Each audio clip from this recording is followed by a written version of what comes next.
शान्ताकारं भुजगशयनं पद्मनाभं सुरेशं विश्वाधारं गगनसदृशं मेघवर्णं शुभांगं लक्ष्मीकान्तं कमलनयनं योगिभिर्ध्यानगम्यं वन्दे विष्णुं भवभयहरं सर्वलोकैकनाथं गुरुर्ब्रह्मा गुरुर्विष्णुर्गुरुर्देवो महेश्वरः गुरुस्साक्षात् परब्रह्म तस्मै श्री गुरवे नमः।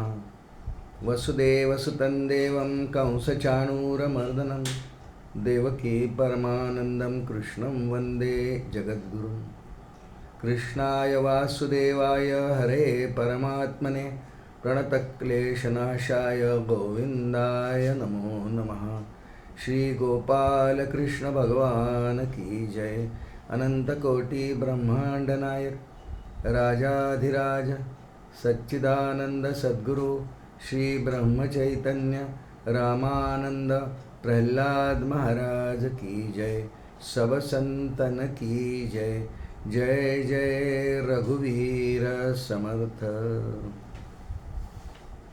परमपूजनीय सद्गुरूंच्या कृपेने भगवान श्री महाविष्णूंच्या दिव्य अशा 1000 नावांचा आपण विचार करतो आहोत श्री विष्णू सहस्रनाम स्तोत्राच्या आधारे। आज आपल्यासमोर श्लोक क्रमांक 11 आहे आणि तसा आपला भाग 12वा आहे। श्लोक म्हणू आधी 11 क्रमांकाचा। अजः सर्वेश्वर सिद्धिः सर्वादिरच्युतः वृषा कपिरमेयात्मा सर्वयोग विनिश्रुतः। श्री गोपाल कृष्ण भगवान की जय। या श्लोकातलं पहिलं नाव जे आहे ते अज आहे।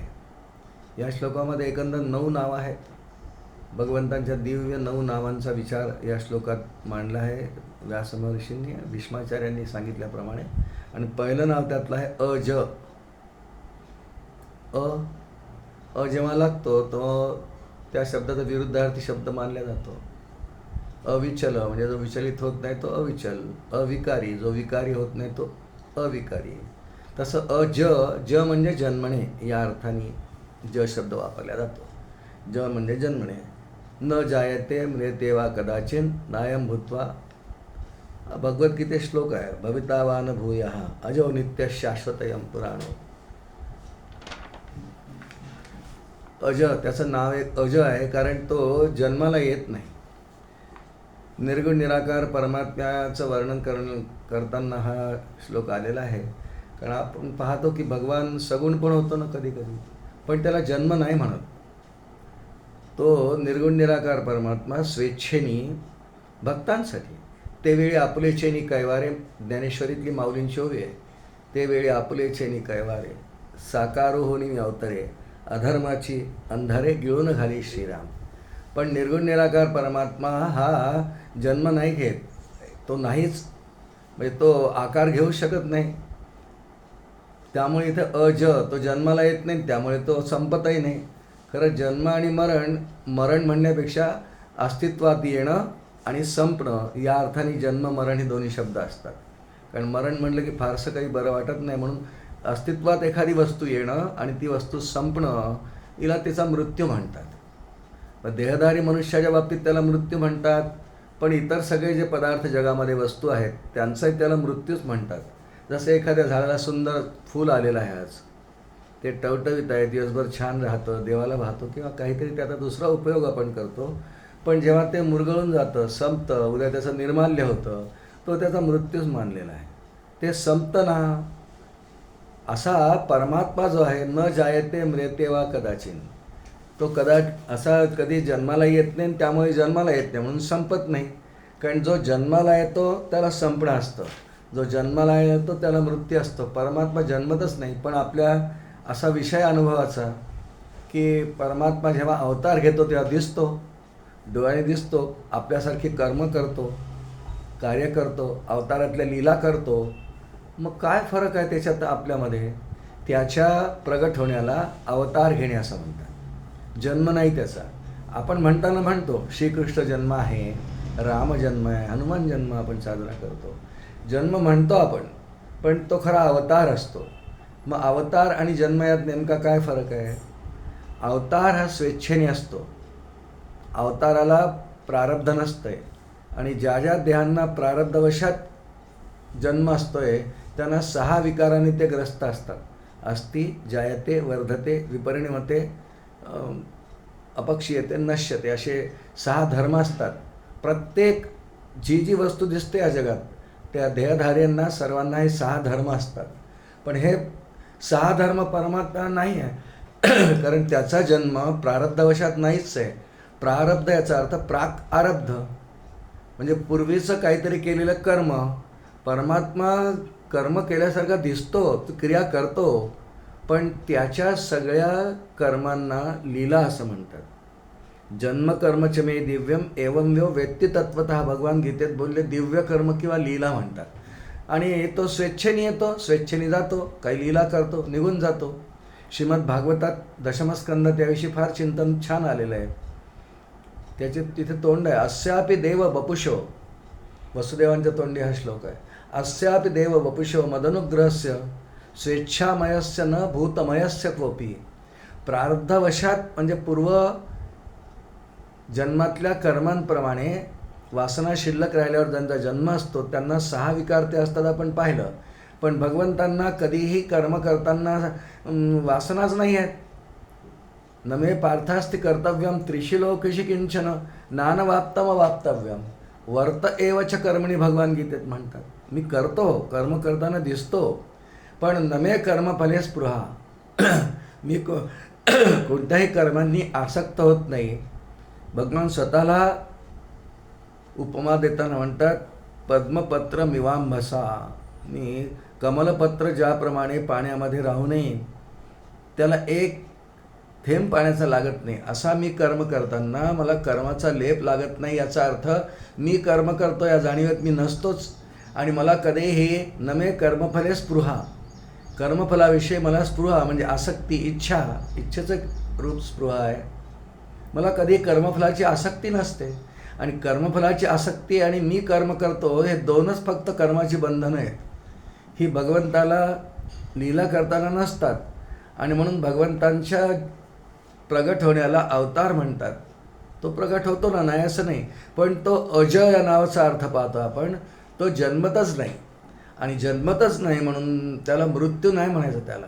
जसं भगवान श्रीकृष्णांनी आपला सगुण लीला विग्रह संपवला, स्वेच्छेने तेजात विलीन झाले. प्रभू रामचंद्रांनी पण आपला सगुण लीला विग्रह संपवला, शरीर ते प्रविष्ट झाले, जलतत्वाशी एकरूप झाले. पण त्यांच्या जन्माला जन्म म्हणत नाही, तो जन्माला येत नाही. कोण? आधीच बोललो की हे भगवान विष्णूंचं हे नाव निर्गुण निराकाराचं वाचक आहे.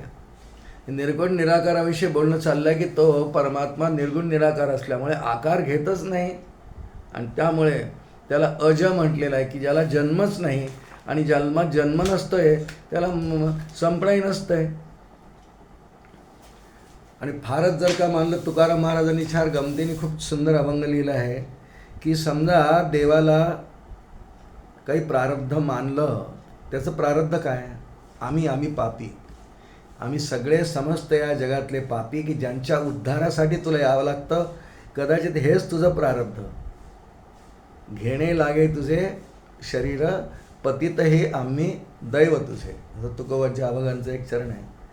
घेणे लागे तुझं रूप आणि नाम, घेणे लागे तुझं रूप आणि नाम, पतित हे आम्ही दैव तुझे. हे देवा नारायणा विठ्ठला, हे पतित आम्ही सगळे पापी. पतित म्हणजे पापी. मग पापांचा उद्धार कोणी करायचा? त्यासाठी तू येतोस, काही लीला करतोस. प्रत्यक्ष सहवासात जे जीव येतात त्यांचा प्रत्यक्ष उद्धार, आणि अवताराच्या समाप्तीनंतर त्याच्या लीलांचं गायन, श्रवण, मनन जे करतात त्यांचा लीलांच्या श्रवणाने गायनाने सुद्धा उद्धार होतो. म्हणून आम्ही सगळे पापी, हेच तुझं प्रारब्ध असं त्यांनी म्हटलं आहे. प्रारब्ध म्हटलं आहे, हे दैव तुझे शब्द आहेत. तिथे दैव आणि प्रारब्ध समानार्थी शब्द आहेत. दैव, प्रारब्ध, नशीब, योग, पुष्कळ अर्थांनी आपण प्रारब्ध शब्दाकडे पाहतो. व्यवहारात पण तो शब्द वापरत असतो. अज आजच्या या श्लोकातलं पहिलं नाम भगवंतांचं अज, त्याविषयी आपण थोडंसं चिंतन करण्याचा प्रयत्न केला. पुढचं नाव भगवंतांचं 2 क्रमांकाचं या श्लोकातलं आहे सर्वेश्वर.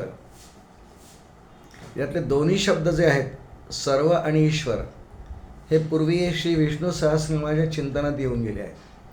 सर्व सर्व शिवस्थानोर, तिथे सर्व शब्द आला असताना सर्व शब्दाची काय व्याप्ती आहे, सर्व म्हणजे काय, हे सगळं त्रैलोक्य, त्यातले सगळे घटक असा अर्थ आपण तिथे पाहिला होता. तो परमात्माच आहे, म्हणून त्याचं एक नाव सर्व आहे. आणि मग एक नाव ईश्वरो विक्रमी धन्वी, या श्लोकामध्ये त्याचं एक नाव ईश्वर असंही आपण चिंतन केलेलं आहे. ईश्वरो विक्रमी धन्वी. आणि मग ईश्वर म्हणजे नेमका काय, तर ईश्वर शब्दाचा अर्थ ईश म्हणजे नियामक, शास्ता, सत्तावाचक, त्याच्या सत्तेवर सगळं, असा सर्व आणि ईश या 2 शब्दांचा पुढे हे नावच येऊन गेलेत. श्री विष्णू सहस्रनामात ही नामं आधी येऊन गेलीत, त्यांचं आपण स्वतंत्र चिंतन केलं. आता हे दोन्ही एकत्र झाले आणि सर्वेश्वर असं त्याचं नाव आहे.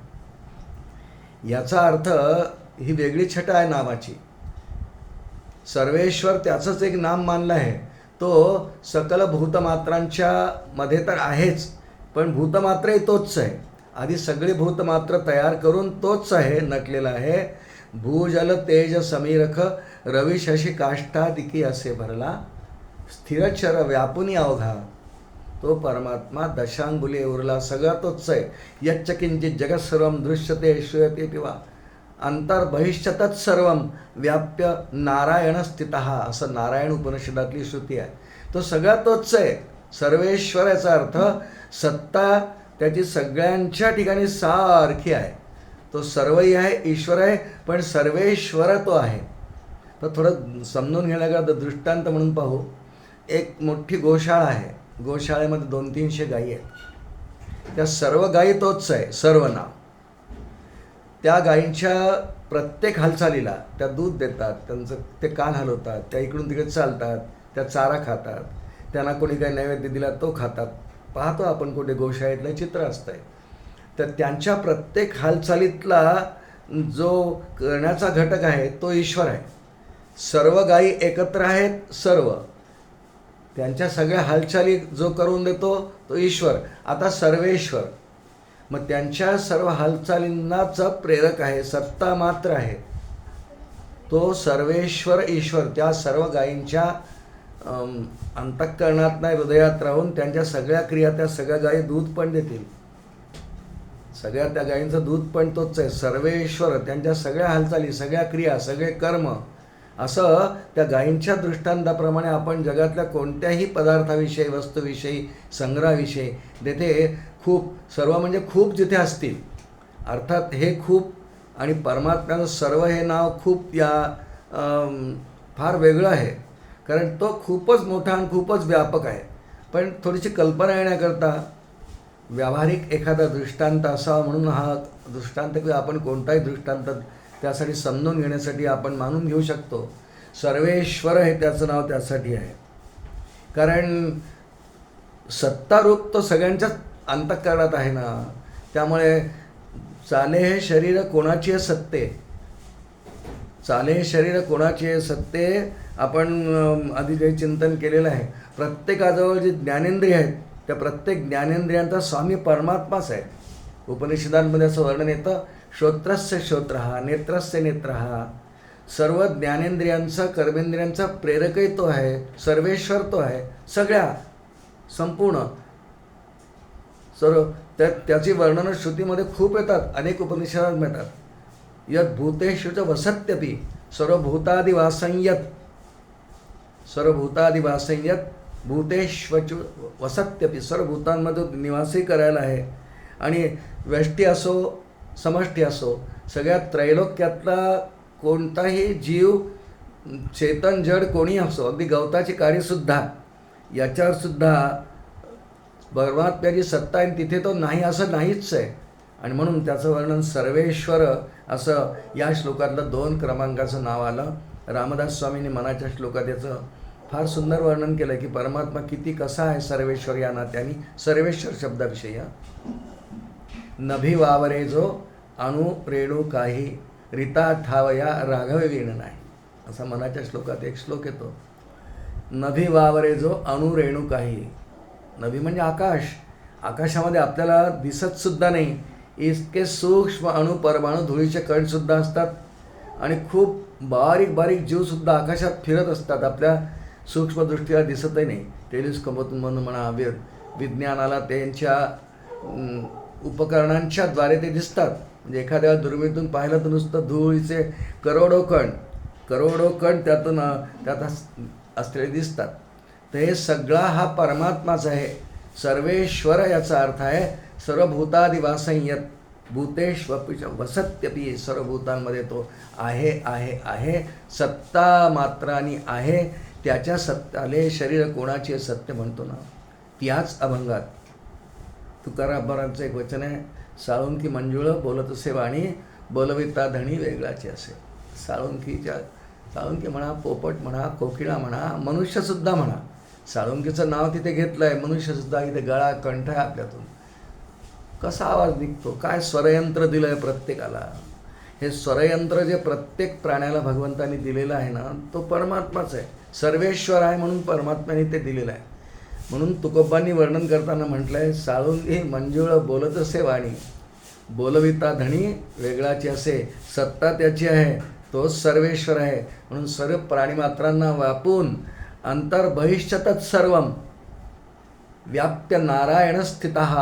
सगळ्या प्राणीमात्रांमध्ये आत बाहेर त्यांच्या सगळ्या अंतःकरण म्हणजे सूक्ष्म अंतर्बहिष्ठ याचा अर्थ बाह्य शरीराच्या सगळ्या हालचाली, चालणं, बोलणं, खाणं, जेवणं, झोपणं इत्यादी इत्यादी, आणि सूक्ष्म देहाच्या सगळ्या हालचाली, मनबुद्धी चित्त अहंकाराच्या सगळ्या हालचाली. कारण स्थूल देहाने सुद्धा मनुष्याच्या हालचाली सतत सुरू असतात.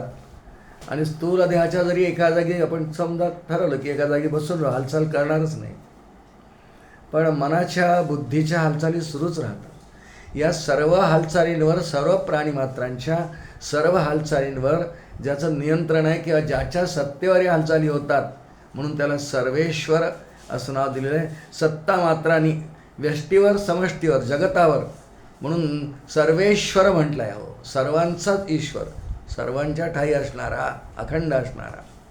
तिसरं नाव या श्लोकातलं आहे सिद्धा. सिद्धा याचा अर्थ एखादी वस्तू पहा, अनेक पदार्थ जगामध्ये आहेत, पण प्रत्येक वस्तूला घडवावं लागतं, तिची निर्मिती करावी लागते. आणि समजा आता हा मोबाईल आहे माझ्यासमोर, याला कोणीतरी घडवला आहे की नाही, काही आकार आहे, त्यात काही चिप आहे, गुणधर्म आहेत, त्याला काही बटन्स आहेत, त्याला पुष्कळ फीचर्स आहेत. तर हा काय सिद्ध म्हणजे हा स्वयंभू नाही आहे. सिद्ध या शब्दाचा अर्थ स्वयंभू, ज्याला कोणी निर्माण केलेला नाही असा अर्थ होतो. पण ह्या जगतातली प्रत्येक वस्तू, जितक्या वस्तू दिसतात, अगदी या मोबाईलचं उदाहरण घेतलं आपण, चंद्र सूर्यसुद्धा, अंतरिक्ष तारांगणेसुद्धा, जलजा नवलक्षाश्च, ह्या श्लोकाप्रमाणे 84 लक्ष जीवयोनीतले सगळे प्राणी हे सिद्ध नाही आहेत. ही परमेश्वराची निर्मिती आहे. निर्मितीला एक निर्माता लागतो, पण याला सिद्ध का म्हटलं आहे, कारण याचा कोणी निर्माता नाही आहे. हा आहेच. जसं या जगतातल्या सगळ्या वस्तूंचा कोणीतरी निर्माता आहे, त्यांनी घडवलेला आहे. परमात्म्याचा निर्माता नाही, म्हणून त्याला एक म्हणण्याची अजून एक पद्धत आहे, तो सर्वांचा आदी कारण आहे, महाकारण आहे, पण त्याला कोणी कारण नाही आहे. तो आहे. अहमेवा समेवाग्रे नान्यत यत् सदसत्परम पश्चादही यदेतच्च यो शिष्येत सोस्म्यहम. चतुश्लोक भागवत आहे. त्याचा कोणी निर्माताच नाही, तो सिद्धच आहे. आणि ते सुद्धा या जगतामध्ये अनेक जीव, जसं रामदास स्वामींनी दासबोधाची मांडणी केली आहे, बद्ध, मुमुक्षु, साधक, सिद्ध, ह्या अनुषंगाने एखादा गेला तर तो सिद्ध होऊ शकतो. स्वयंभू नसूनही सिद्ध दशेपर्यंत पोहोचू शकतो. पण साधनेशिवाय जो सिद्ध आहे, परमात्म्याला अशी काही साधना त्यांनी कधी केलं असं नाही आहे. तो आहेच. परमात्मा, निर्गुण निराकार परमात्मा, ईश्वरसुद्धा याला कोणी निर्माण केलेला नाही आहे. निर्गुण निराकार परमात्मा आणि ईश्वर हे एकच आहेत. फक्त ईश्वराने मायेचा स्वीकार केला तो ईश्वर होतो. निर्गुण निराकाराने माया स्वीकारली की तो ईश्वर होतो. ती का? जगताच्या उत्पत्तीची वेळ आली की कोणीतरी कार्य करायला पाहिजे की नाही. आणि सगळं मायाकरी ती करते, ती ईश्वराच्या स्वाधीन आहे, ईश्वराच्या आज्ञेप्रमाणे त्याचीच छायाच आहे ती सगळी विश्वनिर्मिती करते. विश्वनिर्मितीला कारण ईश्वर आहे आपण म्हणतो, पण माया सगळं करते. पण परमात्मा असा घडवावा लागत नाही, तो आहेच, नेहमी आहे आहे आहे अशा अर्थाने ज्याचं वर्णन होतं. युक्ती बुद्धी तंत्र मंत्र त्याचं सगळं तयार आहे. हा सिद्ध शब्दाचा एक अर्थ आहे. दुसरा अर्थ सिद्ध शब्दाचा असा आहे की या संपूर्ण सृष्टीतल्या कोणत्याही घटकावर जीवावर काही दुःखाचा प्रसंग आला किंवा त्याला मदतीची गरज भासली किंवा त्याची साधना सुरू आहे, पण ती आता भगवत कृपेशिवाय पूर्ण होणार नाही आहे, सद्गुरूंच्या कृपेशिवाय पूर्ण होणार नाही आहे. मग तो कोणाला म्हणेल आता मला तुम्ही पूर्ण करून द्या, तर तो भगवान म्हणजे ईश्वर किंवा सद्गुरू यांना म्हणेल की मला आता तुम्ही परिपूर्ण करून द्या, तुमच्यात सामावून घ्या, ऐक्यात न्या. पण ह्या सर्व गोष्टींसाठी हा नेहमी सिद्ध आहे. म्हणून सिद्ध शब्दाचा एक अर्थ तत्पर, तयारच आहे. पण तेथे नाही काळ वेळ काही लागणार नाही. फक्त शिष्या तिथपर्यंत जर पोचला साधनेद्वारा, परिपक्व झाला, साधना परिपूर्ण होण्याची वेळ आली, दीर्घकाळ साधना केली आणि आता त्याला फक्त इतकंच म्हणायचं आहे की झाले साधनाचे फळ, संसार झाला सफळ, निर्गुण ब्रह्मते निश्चळ अंतरी बिंबले श्रीराम. ही सिद्ध दशा, हे हा साधना करून सिद्ध होणार आहे. पण परमात्मा कोणत्या साधनेशिवाय नित्य सिद्ध बुद्ध मुक्त आहे असं त्याचं वर्णन येतं. सगळीकडे येतं, भागवतात सुद्धा येतो. तो नित्य सिद्धच आहे आणि इतरांना साधनेद्वारा सिद्ध करून देण्याला समर्थ आहे. यमैवैश्य वृणते तने लभ्यस तस्यैष आत्मा विवृणते तनुस्वाम कठोपनिषदात श्रुते. तो कृपावंत होऊन त्या जीवाला त्याच्या साधनेनंतर आपल्यात सामावून घेतो, सिद्धच करतो. असा तो नेहमीसाठी सिद्ध आहे. पण त्या सिद्ध असलेल्या परमात्म्याच्या आधिपत्याखाली सगळी सृष्टी येते आणि अनेक जीवांना तो सिद्धसुद्धा करून देतो. बघा तुम्ही, आपण कुणाच्या तरी आज्ञेशिवाय उदाहरण घेऊ. आपण आता युद्ध सुरू आहे सध्या, त्यामुळे युद्धाचा दृष्टांत घेऊ. सेना असते, नौदल, वायुदल, सेनादल असे पुष्कळ 3 दलं आपल्या देशाजवळ आहेत. सगळी सेना नेहमी तयार असते. पण या सेनेला काहीतरी आज्ञा द्यायच्या आहे, ऑर्डर द्यायच्या आहेत की त्याने आता लढावं. सेना नेहमी सिद्धच आहे. ती ॲनिमेशननी सिद्ध आहे, शस्त्रास्त्रांनी सिद्ध आहे, त्यातल्या ज्ञानाने परिपूर्ण आहे. खूप मोठी मोठी क्षेपणास्त्र आपल्याजवळ आहेत, सिद्धता सगळी आहे. पण त्या सिद्धतेचा उपयोग, ती सेना सिद्ध आहे, तिचा उपयोग करून घेण्यासाठी तिकडनं काहीतरी सूचना आली पाहिजे. आणि त्या संपूर्ण सेनेवरती सुद्धा ज्याचं नियंत्रण आहे, सिद्धरूप जो आहे, असा कोणी कर्नल किंवा शेवटी एखाद्या राष्ट्राचा महापुरुष, पंतप्रधान किंवा राष्ट्राध्यक्ष किंवा अध्यक्ष, याच्या स्वाधीन ती सगळी सत्ता असते. आणि म्हणून त्यांनी आज्ञा दिल्यानंतर ती सिद्ध असलेली सेना कार्याला लागते. म्हणून सिद्ध शब्दाचा एक अर्थ तयार, तत्पर, सगळ्या सामर्थ्यासह. भगवंतांना आपलं सामर्थ्य माहिती आहे की आता गरज आलेली आहे. गोमाता आणि ब्रह्मदेव माझ्याकडे आलेले आहेत की देवा कोणत्याही अवताराच्या वेळा, राम अवतार, वामन अवतार, कृष्ण अवतार, कुठलाही अवतार, की पुनरुपी घे अवतार, पुनरुपी घे अवतार असं जेव्हा म्हणतात, तो तयारच आहे, त्याची सिद्धी आहे. तो म्हणतात मला सगळं माहिती आहे, मी येतो आहे. अवताराची काय गरज आहे? कोणी कोणाला आशीर्वाद शाप दिलेला आहे, त्याप्रमाणे रूप घेऊन यायचं आहे. भगवान हिरण्यकश्यपूसाठी नरसिंह झाले, त्यांना काही होता येतं, कारण त्यांच्याजवळ सगळं सिद्ध आहे. त्यांच्या रूप, गुण, बल, सामर्थ्य सर्व आहे. पण त्या अवतारामध्ये प्रकट होण्याच्या वेळीसुद्धा काय गरज आहे? सिंहाचं शरीर घ्यायचं आहे, अर्ध सिंह अर्ध मनुष्य, तिथे आहेच. फक्त तो तयार आहे, रेडी आहे, त्याच्याजवळ सगळं आहे. पण भक्ताची जशी इच्छा आहे, गरज आहे, हिरण्यकश्यपूच्या मरणामध्ये त्याला जशा रूपाने मारायचं आहे, असं रूप घेऊन, असा अवतार घेऊन, असा विग्रह घेऊन नखं आणली होत्या अवतारात. तो सिद्धच आहे, तिथे आहे सगळं. पण तो घेऊन येतो आणि मग तो सिद्ध असलेला कार्यान्वित झाल्यासारखा वाटतो, पण त्याच्याजवळ सिद्ध दशेमध्ये सगळं सामर्थ्य नेहमीसाठी आहे. श्रोते हो, याप्रमाणे 3 क्रमांकांचं नाव या श्लोकातलं आहे अजः सर्वेश्वर सिद्धः. चौथं नाव या श्लोकातलं आहे सिद्धी.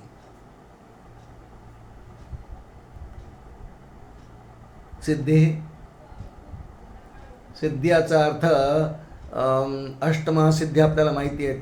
साधना काळात वापरायच्या अंगाने आपण म्हणतो आहे. परमात्माचं नावच या ठिकाणी सिद्धी आहे. म्हणून सगळ्या अष्टमहासिद्धी अणिमा लघिमा गरिमा अशा त्या अष्टमहासिद्धी आहेत. अणोरणीयान महतो महीयान त्याचं वर्णन आहे उपनिषदांमध्ये. खूप मोठ्यात मोठा लहानात लहान दोन्ही तोच आहे. म्हणून सिद्धी सगळ्या त्याच्याजवळ आहेतच. सिद्धींचा साठा आहे, सिद्धींचा निधी आहे. श्री एकनाथी भागवत 15वा अध्याय आपण वाचावा. फार सिद्धींचं वर्णन केलं आहे. या सर्व सिद्धी परमात्माच आहे.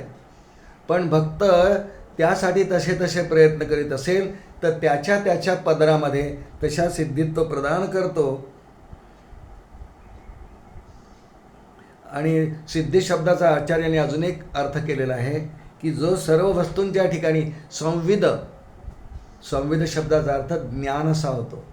जो सर्व प्राणीमात्रांच्या मध्ये ज्ञानरूपाने राहतोच. म्हणजे अजिबात असा एकही प्राणी या सृष्टीवर नाही की ज्याला अजिबात काहीच ज्ञान नाही. काही ज्ञान नाही असं कोणी. ज्ञान म्हणजे काही आत्मज्ञान या अर्थाने इथे नाही आहे, पण त्याला काही ना काही ज्ञान असतात. कारण तो सच्चित आनंदाचा घटक आहे ना प्रत्येक जीव प्राणी मात्र. त्यामुळे तो सर्वांमध्ये असणारच. अगदी लहानशी मुंगी आहे, तिला काय असायचं भय समजा एखादा कोणी येत आहे तर ती पटकन आपल्या बिळात चालली जाते. ते ज्ञान आहे तिला की मी इथून आत गेले पाहिजे. उंदीर असतं एखादा, मांजरीची चाहूल लागली की बिळात चालला जातो. त्याला ज्ञान आहे की मी इथून हल्लं पाहिजे, अन्यथा मला आता भीती आहे माझ्या त्याला. तर ही संविद म्हणजे ज्ञानशक्ती जी प्रत्येक प्राण्यामध्ये आहे ना, संविद म्हणजे ज्ञानशक्ती, तिलासुद्धा सिद्धी म्हटलं आहे. आणि हे परमात्म्याचं एक अंग आहे. सिद्धी परमात्म्याचं अंग नाही, इथे नावच दिलं आहे सिद्धी. ही सगळ्या प्रकारच्या सिद्धी हे एक अर्थाने आहे आणि संविद अर्थाने. सर्व प्राणीमात्रांच्या ठिकाणी ज्ञानाचा जो कण आहे किंवा जे ज्ञान आहेच अंतर्भूत, त्या ज्ञानाचं एक नाव म्हणून सिद्धी असं भगवंताचं एक नाव आहे. पुढचं नाव या श्लोकातलं जे आहे 5 क्रमांकाचं सर्वादी. सर्व पुन्हा शब्द इथे आला. सर्व शब्दाचा आपण बऱ्याच वेळा विचार केला. सृष्टीतले यच्चयात सगळे जीव जलचेतन सगळे हे सर्व शब्दामध्ये इतकी मोठी व्याप्ती आहे. अंतरिक्ष तारायण सगळे, इतकंच नव्हे सगळे देव, 33 कोटी देव, अंतरिक्ष तारायण, स्वर्ग मृत्यू पाताल, तिन्ही लोक, सगळं हे सर्वमध्ये अंतर्भूत आहे. पाहिलं आपण 2-3दा. सर्वांचा आदी असं इथे हे नाव आहे. मग सगळे सृष्टी पदार्थ, सूर्य केव्हा तरी निर्माण झाले. सूर्य तर खूप मोठी वस्तू गोष्ट झाला, पण आपल्या घरी सोफा सेट आहे, आपल्याकडे घड्याळ आहे, आपल्याकडे मोबाईल आहे, आपले अलंकार आहेत, आपलं घर आहे, आपली कार आहे. हे सगळ्यांच्या आधी जितक्या वस्तू आपल्या संपर्कात येतात, ज्या आपल्या असतात, दुसऱ्याच्याही असतात, त्याही दिसतात आपल्याला. जगातमध्ये किती वस्तू आहेत. पूर्वी इतक्या सगळ्या वस्तू आपल्याला दिसायचं काही कारण नसायचं. पण आता मीडियामुळे, दूरदर्शन म्हणा किंवा मोबाईलमुळे म्हणा, यूट्यूबमुळे म्हणा, जगातलं खूप काय आपल्याला दिसतं. किती वस्तू असतात जगामध्ये ज्याला भौतिक पदार्थ म्हणतात. भौतिक म्हणजे भूत, म्हणजे जे निर्माण होतं ते डोळ्याने दिसतं ते. किती अफाट आहे. या सर्वांचा आधी हे सगळं नंतर निर्माण झालं. त्याचं कारण आहे एक मुळातमध्ये. जितकं काही डोळ्याला दिसतं ना याला प्रकृती म्हणतात. आणि प्रकृती ही परमात्म्यानंतर आहे. आधी फक्त परमात्मा आहे आणि तो स्वेच्छेने प्रकृतीचा स्वीकार करतो, मायेचा स्वीकार करतो. आणि त्याची जी पहिली जाणीवच जी आहे त्याला मूळ जाणीव असं म्हणतात. एकोहम बहुश्याम प्रजायेय श्रुती आहे. त्याप्रमाणे परमात्मा मायेचा, प्रकृतीचा आधार घेऊन मग त्यानंतर सगळं विश्व तयार करतो. म्हणजे आधी कोण आहे? परमात्मा आहेच. आणि त्याच्या इच्छेप्रमाणे, त्याच्या इच्छेला संकल्प म्हणतात, सत्यसंकल्प म्हणतात. त्याच्या संकल्पाप्रमाणे या सगळ्या सृष्टीची निर्मिती होते. त्या सृष्टीत तो प्रवेशही करतो. पण तो सगळ्यांच्या आधी आहे की नाही? त्याच्यावरती ही सगळी आरोपित सृष्टी केलेली आहे की नाही? आणि त्यामुळे या सर्व सृष्टीतल्या कोणत्याही घटकाच्या आधी जो आहे सर्व वस्तूंच्या आधी जो आहे, म्हणून भगवंतांचं एक नाव या ठिकाणी सर्वादी असं आहे. आणि एक साधा नियम आहे बघा, की या सगळ्या प्रकृतीच्या घटकांचा विचार आपण जर केला तर या निर्मित वस्तू आहेत. आणि एक साधा नियम आपल्याला अगदी लक्षात येईल की निर्मित वस्तूच्या आधी निर्माता असतो, आधी निर्माता असतो मग निर्मित वस्तू असते. असं कधी होतं का की आधी मोबाईल आहे मग मोबाईल ज्याने तयार केला तो जन्माला आला, असं कसं होईल? एखादं घड्याळ आहे समजा, हे घड्याळ आधी जे तयार झालं मग त्याचं निर्माण करणारा कारखान्यातला एखादा कारागीर नंतर जन्माला आला, असं होत नाही. निर्मितीच्या आधी निर्माता असतो असा नियम आहे. ही सगळं जग एक निर्मिती आहे. मग त्या निर्मितीचा निर्मात्मा जो आहे तो त्याच्या आधी असायला पाहिजे की नाही? मग निर्मिती किती आहे? पर्वत, नद्या, तारांगणं, अंतरिक्ष, हे सगळं सगळं सगळं सगळं सगळं म्हणजे निर्मितीच्या आधी निर्माता असावाच लागतो. एक लहान मुलांच्या समोर हा कधी कधी प्रश्न असतो. एका ठिकाणी आम्ही गेलो होतो, एका घरी त्यांनी आम्हाला त्यांच्या लग्नाचा अल्बम दाखवत होते. आई वडील लग्न होऊन गेलं त्यांचं, पुष्कळ 10-12 वर्ष झाली असतील. मुलगा पण आहे, तो 1.5-2 वर्षाचा आहे. आणि ते अल्बम दाखवित होते की हे असं असं लग्न झालं वगैरे वगैरे. आणि तितक्यात तो मुलगा म्हणाला की आई बाबा, या तुमच्या लग्नात मी कुठे होतो? ते हसायला लागले. त्याला सांगण्याची गोष्ट नाही, तो लहान आहे, 2 वर्षाचा, जस्ट बोलायला लागलेला आहे. तो निर्मिती आहे आणि आईबाप हे निर्माते आहेत. ह्या अर्थाने जर विचार केला आपण तर त्या मुलाचा तो प्रश्न इनोसंटली किंवा बालबुद्धीने तो निरागसतेने जाऊ दे, पण फक्त आपल्याला इतकंच त्यातून समजून घ्यायचं आहे की मूल ही जर निर्मिती आहे तर त्याच्या आधी निर्माता आईवडील असायला पाहिजे भौतिक विचार केला तर. आणि त्याप्रमाणे त्याच्या आधी आईवडील आहेतच आणि मग निर्मिती आहे मुलांची वगैरे. त्याप्रमाणे या संपूर्ण जगतातल्या सगळ्या वस्तूंचा, पदार्थांचा, जीवांचा विचार केला तर परमात्मा सर्वांच्या आधी आहे. आणि त्यामुळे त्याला सर्वांच्या आधी असल्यामुळे सर्वादी, आदी, आदी म्हणजे अगदी सुरुवात असलेला म्हणा की अगदी पहिल्यांदा असलेला म्हणा. आदी याचा अर्थ सुरुवात असा होतो, अंत याचा अर्थ शेवट होतो. आदी आणि अंत. आदी म्हणजे अगदी सुरुवातीला परमात्माच आहे, म्हणून त्या अंताने या ठिकाणी भगवंतांचं हे एक नाव सर्वादी असं आलेलं आहे. पुढचं नाव या श्लोकातलं आहे 6 क्रमांकाचं नाव अच्युत असं आहे. अच्युत, च्युत याचा अर्थ खाली येणं, घसरणं, च्युती.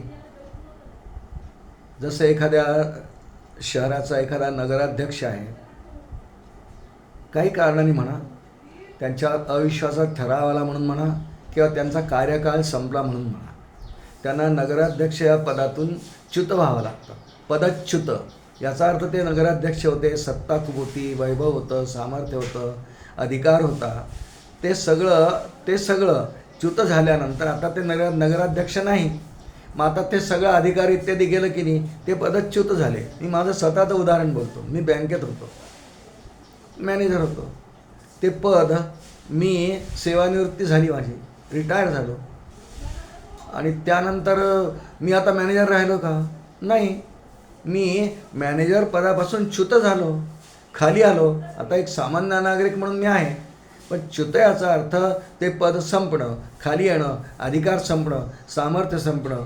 पण परमात्मा असा नाही. परमात्म्याचं एक नाव अच्युत आपण शिकतो आहोत ना, तो कधीही त्याच्या सामर्थ्यापासून, महिम्यापासून, शक्तीपासून, युक्तीपासून कधीही तो च्युत होत नाही. आहे तसाच राहतो. श्रुतीच आहे, स्वतंत्र स्वे महामनी तिष्ठती सर्वाधारण. स्वतंत्र आहे, स्वे म्हणजे स्वतःच्या, महामनी म्हणजे महिम्यात तो नेहमी स्थिर राहतो. स्वतंत्र स्वे महामनी तिष्ठती सर्वाधारम. तो सर्वांचा आधार आहे. कधीही हे त्याचं पद आहे. म्हणजे परमात्मा तिथून च्युत झाला मग दुसरा देव तिथे स्थापन करा असं नाही होऊ शकत. त्याची जी सत्ता आहे, सामर्थ्य आहे, स्फूर्ती तो सर्वांना जो देतो ना, ते कधीही त्यापासून तो च्युत होत नाही. अच्युत म्हणजे त्या गोष्टींपासून कधीही च्युत होत नाही. तो एखाद्या अवतार घेऊन येतो. यदा यदा धर्मस्य ग्लानिर्भवती प्रमाणे त्याला अवतार घेत असतो तो. त्याच्या अवताराची वेळ आली की दुष्टांचा संहार करायला आणि भक्तांचं परिरक्षण करण्याकरता येतो तो. पण त्याही वेळेला अवतारात त्याला हे माहिती असतं की मी कोण आहे. प्रत्येक क्षणाला त्याला जाणीव आहे की मी कोण आहे. मी परमात्मा ईश्वर आहे. माझं एवढं अफाट सामर्थ्य आहे. पण आता मला फक्त गोवर्धन उचलायचं आहे ना, तर माझ्या करांगोलीमध्ये गोवर्धनाची उंची किती, त्याचं वजन किती, हे सगळं एका क्षणात मनामध्ये आणून लहानसा असलेल्या 7 वर्षाचे भगवान आहेत गोवर्धन धारण करताना. आणि भगवान फक्त करांगोलीमध्ये एवढी शक्ती, एवढं सामर्थ्य आपल्या मूळ स्वरूपातून उसणं घेतात, बारो करतात. गोवर्धन 7 दिवस धारण करतात आणि ते झालं की पुन्हा सामर्थ्य मूळ जागी ठेवून देतात. स्वतंत्रस्वे महाम्नि तिष्ठती सर्वाधारम. पण प्रत्येक क्षणाला त्याला माहिती आहे की मी परमात्मा आहे, मी सर्व शक्तिमान आहे, बाकी मी सर्वज्ञ आहे, बाकी सगळे जीव अल्पज्ञ आहेत, याची त्याला अखंड जाणीव आहे. हा त्याचा महिमा आहे. सर्वज्ञ, सर्वशक्तिमान, सर्वकर्ता, नियंता, शास्ता, विभू ही त्याची नावं आहेत. हे सगळं तो आहे याची त्याला अवतारामध्ये असतानाही प्रत्येक क्षणाला जाणीव आहे. बघा, व्यवहारातला दृष्टांत पाहू आपण. एखादा नट असतो आणि नट म्हटला असं आपण थोडं गृहीत धरू की तो सिनेमांमध्ये काम करणारा नट आहे, खूप प्रसिद्ध आहे, खूप चांगला अभिनय तो करू शकतो. त्याला अनेक दिग्दर्शक घ्यायला तयार उतावळे असतात. तो अनेक भूमिका एका वेळा करतो. या स्टुडिओमध्ये जातो, इथे वेगळी भूमिका, त्या स्टुडिओत जातो, वेगळी भूमिका. एका स्टुडिओत गेला, त्याला सांगितलं दिग्दर्शकाने तुला आज भिकारी व्हायचं आहे, म्हणजे तुला असे काही दिवस आले आहेत की तुला भीक मागायची आहे. तो हातात काही कटोरा घेत त्याचा वेश तसा बनवतात, फाटके वस्त, विस्कळलेले केस वगैरे भिकाऱ्यासारखं करतात. तो भिकाऱ्याचा अभिनय करतो, ॲक्टिंग करतो. दुसऱ्या तिथली ती भूमिका झाली, तेवढा शॉट पूर्ण झाला की पुढच्या एखाद्या स्टुडिओत जाईल. तिथला दिग्दर्शक म्हणतो इथे तू अत्यंत श्रीमंत पुरुष आहेस, कोट्यावधी रुपयांचा मालक आहे, तुझ्याकडे स्वतःचं विमान आहे, तू चांगले कपडे तुझ्यासाठी ठेवले तिथे, उंच उंच सूट वगैरे घाल आणि स्वतःच्या मालकीच्या विमानाला तुला ड्राईव्ह करायचं आता. म्हणजे 10 मिनिटापूर्वी त्यांनी भिकाऱ्याची भूमिका केली आणि आता त्याला एका श्रीमंत माणसाची चार्टर प्लेन चालवायचं आहे अशी भूमिका केली. पुढच्या स्टुडिओत गेला, त्याला एका कुलीची भूमिका करायची आहे. पण ह्या तीनही भूमिका करताना भिकारी, कोट्याधीश मनुष्य आणि एक कुली, तीनही भूमिका करताना जो नट आहे त्या नटाला ही पूर्ण जाणीव आहे की मी यातलं काही नाही. मुळात मी कोण आहे मला माहिती आहे. मलबार हिलला माझा 500 कोटी रुपयाचा बंगला आहे, असा मी आहे. मुळात मी अत्यंत वैभव संपन्न आहेच. पण हे सगळं माझं नट या नात्याने दिग्दर्शकांना जे माझ्याकडून करून घ्यायचं नटनात्याने, त्यासाठी हे नाटक मी करतो आहे. नाट्यदीपमध्ये पंचदशीमध्ये हा चांगला खूप छान येतो विचार. आणि त्याप्रमाणे परमात्म्याला हे सगळं नाटकच करतो. तो अवतार जेव्हा घेतो तेव्हा अनेक प्रकारचा लीला तो करतो, अभिनय करतो. पण प्रत्येक क्षणाला त्याला माहिती आहे की मी कुठे आहे, माझा महिमा काय आहे. आणि म्हणून त्या महिम्यातून कधीही तो खाली एक कणभरही खाली येत नाही. म्हणून परमात्म्याचं एक नाव 6 क्रमांकाचं या श्लोकातलं अच्युत असं आपण पाहिलेलं आहे. 7वं नाव या श्लोकातलं आहे श्रोते हो, वृषा कपिही. 2 अर्थ आहेत. वृष शब्दाचा अर्थ इच्छा पूर्ण करणारा धर्म असा केलेला आहे आचार्याने. वृष म्हणजे सर्व प्राणीमात्रांच्या अंतःकरणात ज्या ज्या इच्छा प्रगट होत असतात त्या इच्छांची परिपूर्ती करण्याचं सामर्थ्य ज्याच्यामध्ये आहे त्याला वृषा असं म्हटलेलं आहे. दुसरा अर्थ आचार्याने दिला आहे, क म्हणजे जल होतो संस्कृत भाषेत. क शब्दाचा अर्थ जल होतो. आणि वृषा कपी हे नाव भगवान कश्यपांनी विष्णूंना दिलं असं वर्णन आहे भागवतामध्ये. वृषा कपिही कोणत्या अर्थाने? क म्हणजे जल, समुद्रामध्ये किती पाणी आहे, साठाच आहे पाण्याचा, निधान आहे, निधी म्हणतात त्याला. आणि इतक्या पाण्यामध्ये भगवंतांनी आत जाऊन वराह अवतार घेऊन, कारण ह्या अवताराची मोठी कथा आहे खूप, आपल्याला एवढी विस्ताराने नाही पाहिजे. हिरण्याक्ष नावाच्या दैत्याने पूर्वकल्पामध्ये ही पृथ्वीच पळवून नेली आणि ती समुद्रात लपवली. भगवंतांचं या धरणीवर प्रेम आहे, पृथ्वीवर प्रेम आहे आणि ती त्यांना परत आणायची आहे. कारण इकडे ब्रह्मदेवाला दोन संकल्पनेतून, मानस संकल्पनेतून दोन एक स्त्री आणि पुरुष निर्माण झालेले आहेत, मनु आणि शतरूपा. त्यांना सांगितलं प्रजोत्पादन करा, त्यासाठी त्यांना पृथ्वी हवी आहे. ते म्हणाले पृथ्वीच नाही या जागेवर.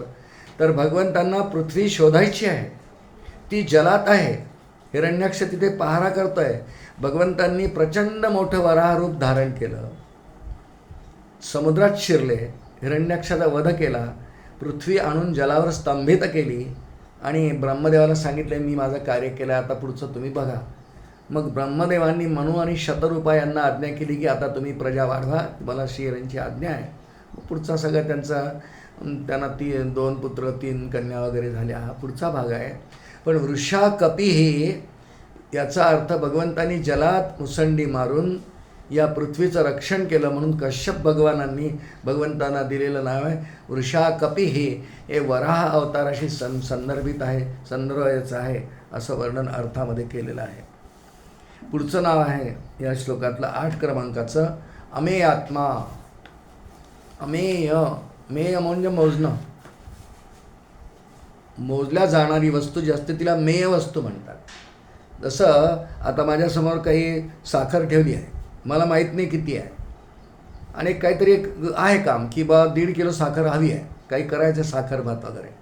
तर आता एक तर पेल्याने मोजून काढा, किंवा 1.5 पेला साधारण साखर लागते, ते मोजासाठी पेला माप चालेल, किंवा घरी वजन काटा आहे. फार मोठ्या हॉटेल्समध्ये वगैरे काय 1-1.5 पेल्याने नाही, त्यांना 500 किलोचा साखर भात करायचा आहे. मग ते वजनावर मोजून पेल्यामध्ये किती वेळ मदत बसणार. मोठ्या वजन काट्यावर त्या अंदाजाने तितकं मोजून ती साखर घेऊन त्या साखर भात निर्मितीच्या प्रक्रियेत ते घालणार. आणि म्हणून जे मोजल्या जातं त्याला मेय म्हणतात. या सृष्टीतली कोणतीही वस्तू ही मेयच आहे. अगदी सर्वात उंच पर्वत हिमालय आहे सृष्टीमध्ये, मग त्याची उंची मोजायची, मोजता येते. विज्ञानाने मोजली आहे का 29,000 काही 32 फूट वगैरे काही आहे. त्याची एवढी उंची, अफाट उंची, उंच आहे खूप, पण ती मोजता येते, ती मोजलेली आहे. चंद्र आणि सूर्य यातलं अंतर मोजलं आहे, पृथ्वी आणि चंद्र यातलं अंतर मोजलं आहे, भारतवर्ष आणि लंका यातलं अंतर मोजलं आहे, ऋषींनी पण मोजलं आहे आणि मोजल्या जात आहे. 100 योजना आहे ते, हे सगळं मोजल्या जातं. 2 ग्रहांमधली अंतरं, सृष्टीमध्ये एकंदर धान्य जितकं पिकतं हे सुद्धा मोजल्या जातं. गोडाऊनमध्ये जेव्हा धान्य जातं ते मोजून ठेवतात, पोते बांधून ठेवतात, 1-1 क्विंटलचं 1-1 पोतं याप्रमाणे. म्हणजे ह्या सृष्टीमधली प्रत्येक गोष्ट मेय आहे, मोजता येण्यासारखी आहे. मग ती भौतिक वस्तू असल्यामुळे ती मोजण्याकरता एक तर वजनाचा काटा किंवा अशी मापं छोटी, जर लिटरनी मोजायचं असेल तर कोणत्या परिमाणात त्याला मोजायचं आहे, किलोमध्ये मोजायचं आहे की लिटरमध्ये मोजायचं आहे की अंतराच्या द्वारे मोजायचं आहे. अंतरी मोजणंच म्हणतात. 1 किलोमीटर पूर्वी 1 मैल म्हणायचे, त्याच्या आधी कोस म्हणायचे. ही अंतर मोजण्याची परिमाणं आहेत काही. ही परिमाणं जिथे असतात, ज्या ज्या वस्तूंना परिमाणांनी मोजल्या जातं, ज्या ज्या वस्तूंना परिमाणांनी मोजल्या जातं त्यांना मेय वस्तू म्हणतात. परमात्मा अशा कोणत्याही वस्तूंनी मोजल्यासारखा नाही. म्हणजे परमात्म्याची उंची मोजायची नाही, मोजता येत. विराट पुरुष आहे माहिती नाही, त्याचा आधी अंत सापडत नाही. शिवपुराणामध्ये कथा येते, जेव्हा भगवान विष्णू आणि ब्रह्मदेवाचं काही कारणावरून थोडा वादविवाद झाला. भगवान शिव त्या ठिकाणी एका दिव्य स्फटिक रूपाने, दिव्य ज्योतिरूपाने प्रगट झाले. विष्णूंना आणि ब्रह्मदेवांना आश्चर्य वाटलं की हा एक मोठा अग्निस्तंभ आपल्यामध्ये उभा राहिला आहे, हे काय आहे, बघूया कुठून आला आहे. म्हणून एक जण वर गेले, एक जण खाली पाताळात गेले. वरती ब्रह्माजी गेले, खाली पाताळामध्ये विष्णू गेले. दोघांनाही सापडलं नाही. ब्रह्मदेवांनी थोडा खोटेपणा केला, त्यांनी केतकी पुष्प आणलं, महादेवांना दिलं, महादेवांनी शाप दिला वगैरे कथा आहे. पण विष्णू म्हणाले तुझा नाही माहिती अंत कुठे आहे, आधी माहीत नाही अंतही माहीत नाही, मोजताच येत नाही. ते दिव्य अग्नी ज्योतिर्रूप जे प्रगट झालं ते शिवलिंगाचं प्रतीक आहे. ही शिवलिंगाच्या उत्पत्तीची प्रक्रिया कथा शिवपुराणात येते. नाहीच मोजता येत. मेय म्हणजे मोजणे. तुकोबरायांचा एक अभंग आहे, मनवाच्यातीत तुझे स्वरूप म्हणून या भक्ती माप केले. देवा, मन आणि वाणी यांनी नाही तुला मोजता येत. काय वाणीने तुझं वर्णन करावं? नाहीच वर्णन करतायत, कारण वर्णनात तू बसत नाही. वाणीने वर्णन करण्याचा विषय आहे, बोलण्याचा वाणीने. आणि मनाने विचार करणं, संकल्प विकल्प याचाही विषय तू नाही. म्हणून मन वाच्यातीत स्वरूप हे तुझे, म्हणून या भक्ती माप केले, असं तुकोबांनी म्हटलेलं आहे. हा कशाने मोजला जात नाही, मनाने तर नाही. श्रुतीच आहे ना सर, आपण नेहमी म्हणतो यतो वाचो निवर्तन्ते अप्राप्य मनसासह. जिथपर्यंत जाऊन वाणी परत येते, वाणीने त्याचं वर्णनच नाही करतायत. ती म्हणते नाही मला नाही येत, न येते न येते न येते. श्रुती माऊलीसुद्धा न नेती नेती नेती म्हणतात की नाही आम्हाला जमणारच नाही, कारण हा करतच नाही. मनतस्तु परा बुद्धी यो बुद्धे परतस्तु सहा, असं भगवद्गीतेत वर्णन आहे. मनाने नाही, बुद्धीने नाही, वाणीने नाही. हा कशाही मापापेक्षा त्याचं कारण आहे की वर्णन का करता येत नाही. तो कोणत्याही मापापेक्षा तो फार मोठा अजून आहे. ही परिमाणं मापं त्याच्या बाबतीत तोकडी पडतात, वर्णन करू शकत नाही. कारण ही सगळी मापं इत्यादी त्याच्या तुलनेमध्ये फार छोटीशी आणि लहान आहेत. म्हणजे इथपर्यंत म्हणलं, कारण त्याच्याजवळ गुण आणि सामर्थ्य इतकं मानलंय. श्रोते हो, श्रीमद भागवतामध्ये एक श्लोक येतो 11व्या स्कंदात, अनंतच म्हणतात त्याला फक्त. यो वा अनंतस्य गुणान अनंता अनुक्रमिक्षण सतु बालबुद्धी. आणि आमच्या वामन पंडितांनी याचं वर्णन करताना तो इतका अनंत आहे की हे मोजणं शक्य नाही. वामन पंडितांनी एक सुंदर श्लोक लिहिला आहे, काळे करोनी धरणी रज मोजणारे, होतील मोजतील ही हिमबिंदू सारे. की कधी असं शक्य आहे की काही काळे करून म्हणजे काही काळानंतर या पृथ्वीवरचे मातीचे कण किती आहेत हे कदाचित मोजता येतील. होतील मोजतील ही हिमबिंदू सारे, होती समर्थ गणना किरणी कराया. सूर्यनारायण भगवान आहे, त्याच्यातून रोज किती किरण बाहेर येतात माहीत नाही कुणाला, अनंत. पण होतील कदाचित. सूर्याच्या किरणांची गणना करणारे सुद्धा कालांतराने होतील तयार. पृथ्वीच्या कणांची गणना करणारसुद्धा होतील. हिमबिंदू जे असतात, पाण्याचे बिंदू बारीक बारीक दव ज्याला म्हणतो, किती पडतात त्याच्यावर माहिती नाही. कदाचित हे परमात्म्यात हे मोजणारे कालांतराने निर्माण होतील. पण तुझे न मोजवतील सद्गुण देवराया. पण तुझे जे सद्गुण आहेत हे कधीही कोणालाही मोजता येणार नाही. तुझे न मोजतील सद्गुण देवराया, नाही वाचता येणार. भागवताच्या श्लोकाचा अनुवादच आहे जणू काय हा. यो अनंतस्य गुणानंता, अनंत अनंत गुण. काय गणना करणार?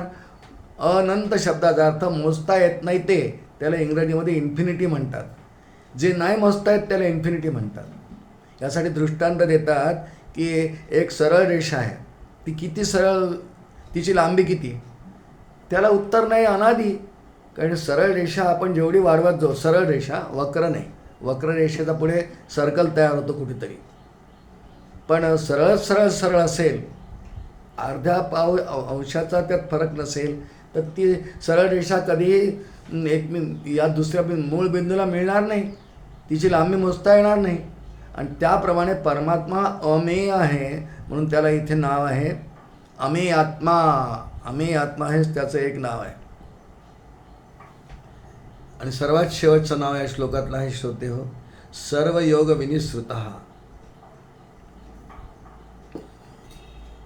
योग शब्दाचा एक अर्थ संबंध असा होतो, सर्व संबंधांपासून जो दूर आहे. आणि योग शब्दाचा अर्थ सर्व योग. किती प्रकारचे योग आहेत बघ.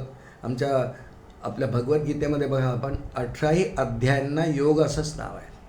इतके योग, अर्जुन विषाद योगापासून मोक्ष संन्यास योगापर्यंत, मग मध्ये भक्ती योग आहे, कर्मयोग आहे, ज्ञानयोग आहे वगैरे, 18 अध्यायांना योग असंच नाव आहे. सर्व योग हाच आहे, सर्व योग हाच आहे. या सर्व योगांचा विचार केला हाच आहे. योगशास्त्राचा विचार केला, स्वतंत्र विचार आहे. कुंडलिनीपासून विचार करून सहस्राधार चक्रापर्यंत जी प्रवाह जो आहे सुषुम्ना नाडीतून, ती योगाचा एक प्रक्रिया आहे, मार्ग आहे. तो योग मार्ग, तो योगियांचा मार्ग आहे. यालासुद्धा योगच म्हटलं आहे. अशा सर्व योग संबंध